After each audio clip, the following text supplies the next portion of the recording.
do the work for us behind the scenes every day. It truly takes a village. All right, and that one, we'll get started. We'll don't need them, Lou.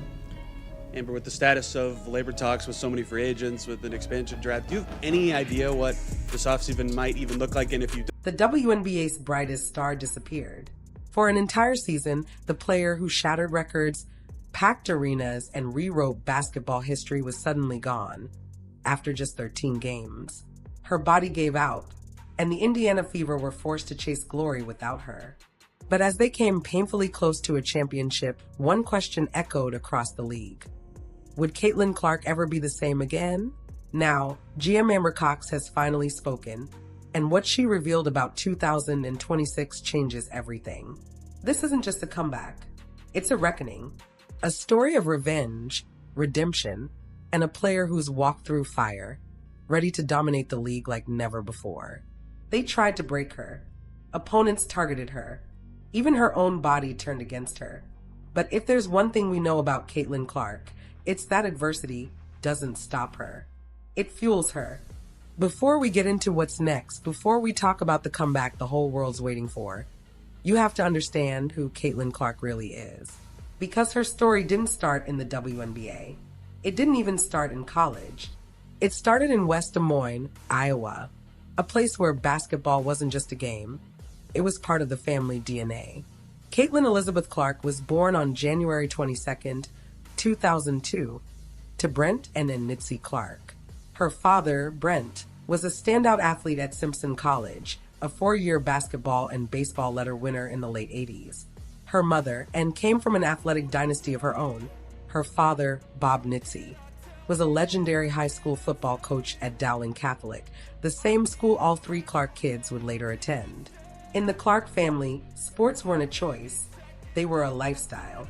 11 members of Caitlin's extended family played collegiate sports. Competition was as natural as breathing. Caitlin picked up a basketball at just 5 years old. But here's where you see what makes her different. There weren't enough girls' leagues in her area, so she joined an all-boys team. Her dad couldn't find a girls' league that could challenge her, so she faced off against boys who were bigger, faster, and stronger, and still dominated. She also played volleyball, soccer, softball, tennis, and golf before locking in on basketball. By 13, she was already playing several years above her age group because no one her age could keep up. In 6th grade, she joined the elite All-Iowa Attack AAU program in Ames, coached by Dixon Jensen, alongside future WNBA star Ashley Jones. Even back then, everyone who watched Caitlin Clark knew they were witnessing something special. She was something that only comes around once in a generation. But what truly forged Caitlin Clark's fire wasn't just talent. It was survival in a house full of brothers and cousins who refused to take it easy on her. Growing up with her older brother Blake, her younger brother Colin, and 4 rough-and-tumble male cousins, Caitlin learned one thing early. If she wanted to play, she had to earn her spot. Her mom, and put it best in an ESPN documentary. Half laughing, half shaking her head, they'd put her in a snowsuit and throw water balloons at her. Imagine that, an Iowa summer day, the heat blazing, and little Caitlin Clark running around in full snow gear just to dull the sting of impact, while her brothers and cousins unleashed water balloons like cannon fire. And why? Because she refused to be left out. She didn't ask for mercy. She didn't want to sit on the sidelines. She wanted in, and she was willing to take the hits to prove she belonged. That kind of competitiveness doesn't stay in the backyard. It grows, sharpens, and turns into something unstoppable. Her younger brother Colin still laughs about one basement one-on-one game that went off the rails fast. "I was playing great defense," he said. "She missed a shot." Caitlin jumps in to finish the story, unapologetically. "I was so mad I just threw him into the wall." Blake picked up the memory with a grin and a wince. He put his hand behind his head, and there was just blood everywhere. Colin ended up needing 4 staples. Most families would have called it a day after that. The Clarks? They kept playing. That's just who they were. A family where competition was love, and toughness was the language everyone spoke. Over time, Blake became more than a rival. He became Caitlin's mentor and closest ally. Brent Clark, their dad, described Blake as an old soul, someone who understood the mental side of sports better than anyone his age. Blake went on to play quarterback at Iowa State University, where he became close friends with NFL star Brock Purdy. Purdy even told reporters that Blake would be in his wedding, and that he'd been watching Caitlin's rise since high school. "She was a baller from day one," Purdy said before the Super Bowl. "We all knew she'd be a game changer, and seeing her crush it now, it's awesome." Even now, Caitlin talks to Blake almost every day. She trusts his advice, his film study, and his honesty.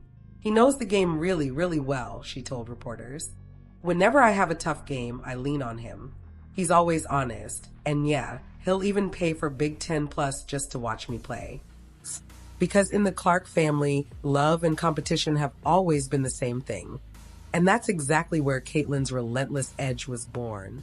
That bond with her brothers wasn't just about family, it was training for life. "It's in the best interest of myself," Caitlin once said, describing how those daily conversations with Blake shaped her mindset. Having someone who truly understood elite competition gave her a mental edge few athletes ever develop.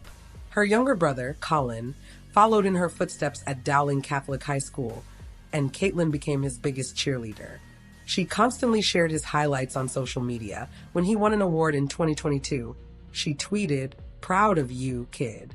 When he hit a clutch three-pointer in early 2023, she reposted the video with her signature flair, "Bang, G." That's the Clark family. Tough love in private, loud support in public. Caitlin's competitive world didn't stop with her brothers. Her cousin, Audrey Faber, was another huge influence.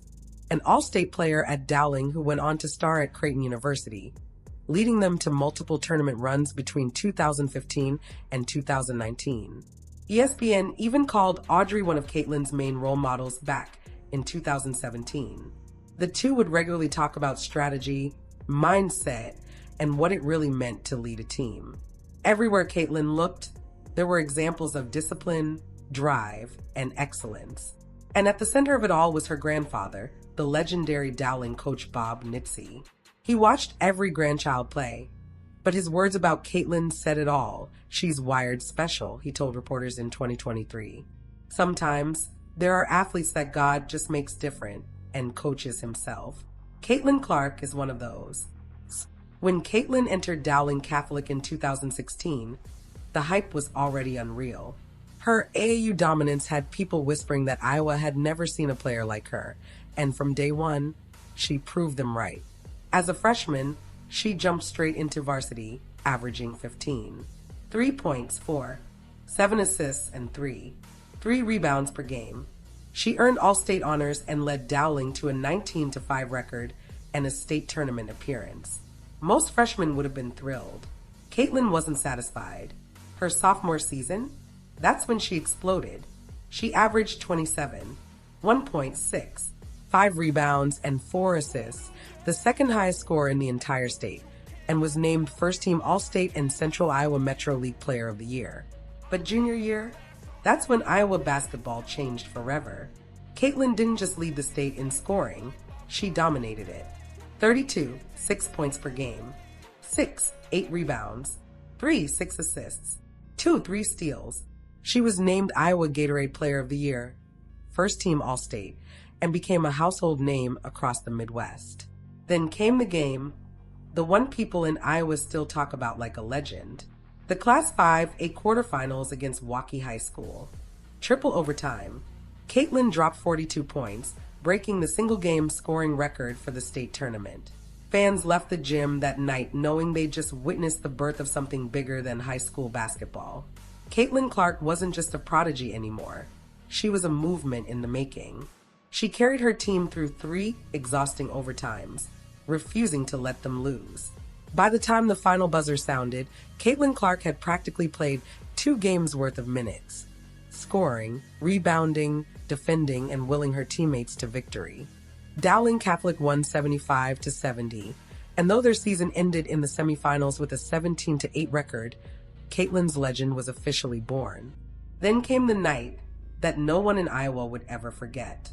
January 31st, 2019, Dowling versus Mason City. Caitlin Clark didn't just play basketball that night. She redefined it. She scored 60 points in a single game. Let that sink in, 60 points in a 32-minute high school game with a running clock. It was the second highest scoring performance in Iowa girls basketball history. And as if that wasn't enough, she also drained 13 three-pointers, breaking the state record for most in a single game. She wasn't just beating teams, she was putting on a show. Fans started driving from hours away just to see her play. Opposing coaches built their entire defensive plans around stopping her, and it still didn't matter. Caitlin would find a way to torch them anyway. By her senior year, 2019 to 2020, Caitlin wasn't just the best player in Iowa. She was one of the best high school athletes in the entire country. She averaged 33, 4 points, 8 rebounds, 4 assists, and 7 steals per game, leading the state in scoring for the second consecutive year.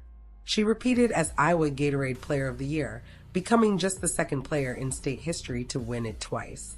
Her awards list looked endless. All-Iowa Athlete of the Year, Miss Iowa Basketball, and more. She led Dowling to a 19-4 record and finally reached the Class 5A state championship game, falling just short of the title. Still, she left behind one of the greatest legacies in Iowa high school basketball history. Basketball 2,547 career points, 4th all-time in Iowa girls 5-on-5 history basketball, 283 three-pointers. 6th all-time basketball, Dowling's all-time assist leader basketball, McDonald's All-American and Jordan Brand Classic Selectee basketball, ESPN's number 4 ranked player in her entire recruiting class. Sadly, the pandemic hit in 2020, canceling both the McDonald's All-American game and the Jordan Brand Classic, robbing Caitlin of her national showcase moment. But by then, she didn't need it. Every major college coach in America already knew who she was. And when it came time to choose, she made a statement that shocked everyone. She stayed home. Caitlin Clark committed to the University of Iowa, determined to bring her state with her to the national stage. But here's what most people don't realize. While Caitlin was rewriting basketball history, her family was quietly building something even bigger, a brand. Her father, Brent Clark, served as executive vice president at Concentric International, a company dealing in agricultural and construction equipment. Her mother, Ann, was a marketing executive, a VP who later helped launch CC22 Ventures, LLC, a company built specifically to manage Caitlin's name, image, and likeness, nil opportunities. Even before college, Caitlin wasn't just thinking about basketball.